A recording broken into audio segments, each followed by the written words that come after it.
امام الانبیاء اس دنیا کے اندر تشریف لائے تو اللہ رب العالمین نے سب ماؤں کو بیٹے عطا فرما دیے۔ اس کی وجہ یہ تھی کہ زمانہ جاہلیت کے اندر لوگ بیٹیوں کو زندہ درگور کر دیا کرتے تھے، اس وجہ سے اللہ رب العالمین نے اپنے حبیب کو جب بھیجا تو رحمت للعالمین کا تاج پہنا کر بھیجا، اس وجہ سے کہ اس وقت کسی پر ظلم نہ ہو۔ آقا علیہ الصلوۃ والسلام کے پاس ایک دیہاتی آتا ہے، ایک بدو آتا ہے اور آ کر عرض کرتا ہے یا رسول اللہ، اے مسلمانوں کے نبی مجھے مال عطا فرمائیے۔ آقا علیہ الصلوۃ والسلام اتنا مال عطا فرماتے ہیں تو واپس اپنے قبیلے کی طرف لوٹ کر جاتا ہے، کہتا ہے لوگو اسلمو اسلمو، لوگو اسلام لاؤ اسلام لاؤ۔ انہوں نے وجہ پوچھی، اس کی وجہ کیا ہے؟ تو فرمایا وہ محمد عربی اتنا عطا کرتے ہیں پھر مانگنے کی حاجت ہی نہیں رہتی۔ آقا علیہ الصلوۃ والسلام کے بارے میں اعلیٰ حضرت امام احمد رضا خان فاضل بریلوی فرماتے ہیں نعمتیں بانٹ جس سمت وہ ذیشان گیا، ساتھ ہی منشی رحمت کا قلم دان گیا، لے خبر جلد کے غیروں کی طرف دھیان گیا، میرے مولا میرے آقا تیرے قربان گیا، آب و آنکھ کے ناکام تمنا ہی رہی،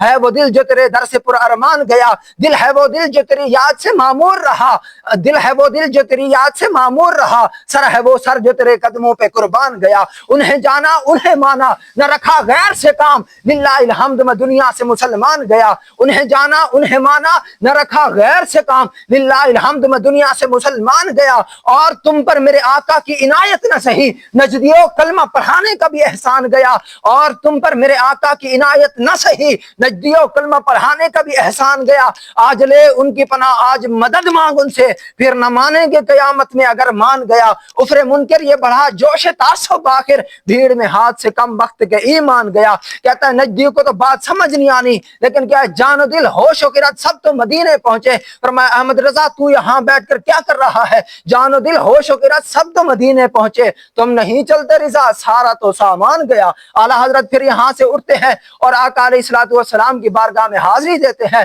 اور مصطفیٰ پر درود و سلام بھیجتے ہیں۔